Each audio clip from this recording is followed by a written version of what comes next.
Hello friends, welcome back to your channel. This is Tamanna and the video is based on IBACIO self-given exam analysis. Okay so कल मैं इसीलिए analysis नहीं दे पाई, आपको बता देती हूँ। 4:30 के अराउंड तो सेंटर से निकली हूँ मैं, और उसके बाद में ऐसा प्लान हुआ कि मेरी एक फ्रेंड ने बोला कि गढ़वारे गणेश जी यहाँ पर काफ़ी फेमस हैं, और फिर कल वेडनेसडे भी था तो उन्होंने कहा वहाँ चलते हैं। सो वो बहुत ऊपर मतलब चढ़ाई करके आपको जाना पड़ता है और जो भी है, तो वहाँ पर गढ़ वाले गणेश जी के पास गए। फिर हम काले वाले हनुमान जी आते टाइम, गोविंद जी, अगर जो कोई जयपुर रह रहे हैं ना उनको पता होगा, तो वो 2-3 टेम्पल्स हमने विजिट किए। और वैसे भी आई थिंक मुझे नीड थी 3-4 दिन से, काफ़ी आप बोल सकते हो कि जो मेंटली आई थिंक मैं थोड़ी डिस्टर्ब थी कुछ चीज़ों को लेकर। सो उसकी बहुत मच नीडेड था वो चीज़, तो वहाँ पर जाके काफ़ी अच्छा लगा। फिर उसके बाद में आने के बाद में बहुत, एक तो नाइट हो गई थी और फिर मैं बहुत थक गई थी। सो आई थॉट कि मैं सुबह बनाऊंगी। सो अभी मैं ये वीडियो परस्यू कर रही हूँ।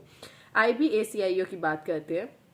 आपने देखा होगा काफ़ी मतलब बच्चे बोल रहे हैं, मैंने टेलीग्राम में भी देखा, बहुत अजीब सा पेपर था। इसमें भी सबसे बड़ा जो मुझे प्रॉब्लम लगा कि हमें जो बैंक के जो मोस्टली स्टूडेंट्स हैं, हमें आदत है कि हमें वो एक स्पेसिफिक टाइम दिया हुआ है और उसके अंदर हमें क्वेश्चंस को कवर अप करना है, ठीक है। जैसे 20 minutes for the 35 question in reasoning, maths and 30 English. लेकिन इसमें 1 घंटा आपको एक पूरा मिल रहा था, जिसमें वो एक बड़ी दिक्कत कर रहा था टू मैनेज, कि कैसे मैनेज करना है, क्योंकि हमें इतनी इसकी आदत नहीं है। तो मुझे पर्सनली मेरे लेवल पे ये वाला फील हुआ। दूसरी जो बात करते हैं, पहले मैंने ऐसा सोचा था कि 1 घंटा है, मैथ्स रीजनिंग इंग्लिश उड़ा दी जाएगी भाई, लेकिन नहीं, ऐसा बिल्कुल भी नहीं था। इंग्लिश जो थी ना, इंग्लिश में सिनोनिम्स पूछे गए थे, एंटोनिम्स पूछे गए थे आपसे, वर्ड मतलब 1 वर्ड सब्स्टिट्यूट होता है वो वाली चीज़ें पूछी गई थी। 20 ही क्वेश्चन है, उनमें भी आप ऐसे क्वेश्चन डाल रहे हो तो हम जाएंगे कहाँ पे, ऐसा सिनेरियो मुझे कल फील हो रहा था।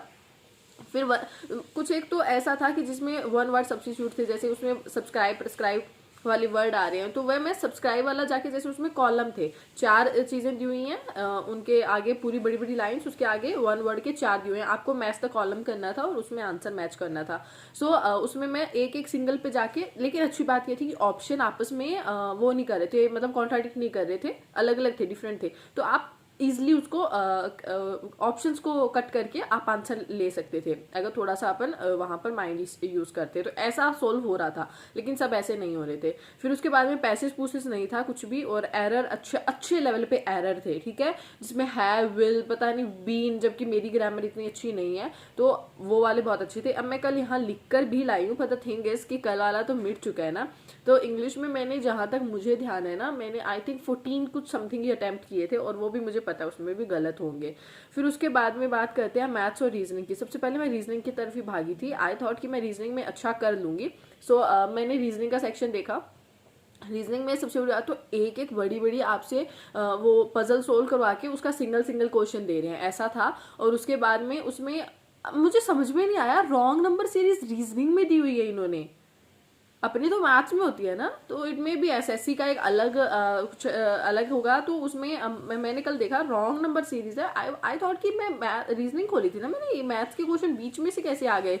सो उसमें थी। फिर डाइस वाले क्वेश्चंस भी थे, और रॉन्ग नंबर सीरीज भी इजी नहीं थी, तो बता दूं 2 थी। उसके बाद में डाइस वाला क्वेश्चन भी था। उसके बाद में वो मिरर वाला होता है, मिरर में इमेज देखेंगे कैसे होगा, तो बहुत एसएससी के क्वेश्चन थे, तो उसमें डिफिकल्ट थी थोड़ा सा। 2-3 क्वेश्चन नहीं हुए। मिरर वाला तो मैंने जैसे तैसे इमेज बना बना के कर लिया कि हाँ मिरर में वही बात है ना, रिवर्स दिखेगा आपको, तो वो थोड़ा कर लिया मैंने। तो उसमें रीजनिंग में मेरे 17 अटैम्प्ट हुए, आउट ऑफ 20 एक क्वेश्चन नहीं हुआ था मुझसे, ठीक है।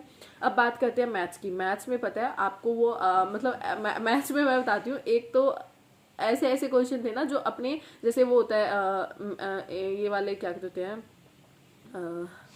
इसको, अरे यार मुझे याद नहीं आ रहा है, एन वर्ड पे एक तो वर्ड्स भूल जाती हूँ मैं, बहुत भूलती हूँ।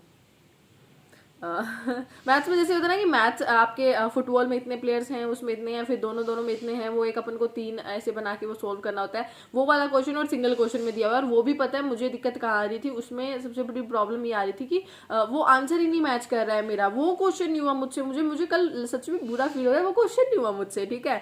तो इंग्लिश में मैंने अटैम्प्ट किए थे शायद, उसमें ना और भी क्वेश्चन थे बीच में जो मुझसे नहीं बन रहे थे, और अच्छे खासे डिस्टेंस वाले क्वेश्चन दिए हुए हुए थे टाइम एंड डिस्टेंस के, बहुत अच्छे लेवल के। ओके मतलब अपने तो अपन प्री में कभी सोच भी नहीं सकते कि वैसा वैसे भी आएंगे और वैसे आ जाएंगे ना, तो अपने बैंक वालों में तो हल्का मच जाए कि ये क्या दे दिया इन्होंने इस बार। मतलब आरआरबी वगैरह में आपने देखा होगा बहुत अच्छे अच्छे लेवल के क्वेश्चन थे मैथ्स में, अर्थमेटिक है, बट आईबी में एक अलग लेवल का था, एक अलग ही लेवल का, ठीक है। तो अब मेरे मैथ्स में हुए हैं 14 अटैम्प्ट आई थी, 10 14 और कुछ ऐसा सा था, 10 हुए हैं मैथ्स में मेरे, उसमें 14 हुए हैं, एक उसमें किस चीज़ में 17 हुए हैं, इस तरह से हुए हैं मेरे। आई डोंट रिमेंबर एक्चुअली, पहली बार ऐसा हो रहा है क्योंकि एक तो मैं लेट भी वीडियो बना रही हूँ तो मुझे नहीं याद आ रहा है। ओके एंड उसके बाद में अपन आते हैं जीए, और जीए उसमें मतलब करंट अफेयर्स भी थी और जनरल अवेयरनेस भी थी।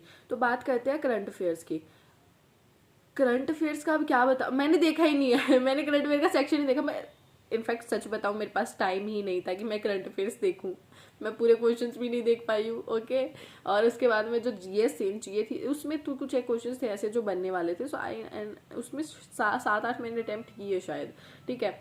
तो ये ओवरऑल अटैम्प्ट रहा अराउंड, आप बोल सकते हो 50 प्लस है मतलब, पर क्या कुछ रहेगा एग्जैक्टली मतलब उसमें मुझे नहीं पता है, बट कोई उम्मीद नहीं है मुझे इससे। पर मैं जो बता देकर आई हूँ वो मैं आपको बता रही हूँ, जो अब आगे क्या है मैं बता रही हूँ। जो UIIC अपन लोगों ने भरा है ना, उसके लिए मुझे लग रहा है बहुत अच्छे से पढ़ना पड़ेगा, क्योंकि जिस तरह का लेवल ये दे रहे हैं ना, आई डोंट नो किन से इंस्पायर हो रहे हैं ये।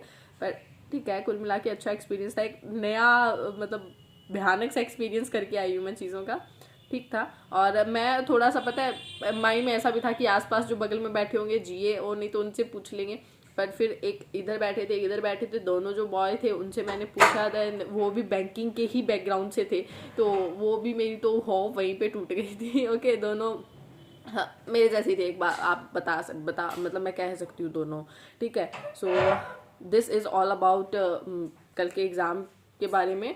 एंड आपने अगर किसी ने एग्ज़ाम दिया है देन बताइएगा आपका क्या एक्सपीरियंस रहा, ठीक है। अगर बहुत बैड रहा है देन भी इट्स ओके, कोई बात नहीं, कभी कभी लाइफ में चलता है। और थैंक यू। एंड अब बात करते हैं अब, हाँ SBI, जैसे SBI के लिए भी अपन को पढ़ना है, तो अभी SBI वगैरह के लिए पढ़ना है, SBI जे के लिए शुरू करते हैं, करंट अफेयर्स वगैरह शुरू करते हैं, वो मैंने अभी नहीं किया। So all the best for the upcoming exams, and जो हो गया सो हो गया। Thank you, tata, take care, bye.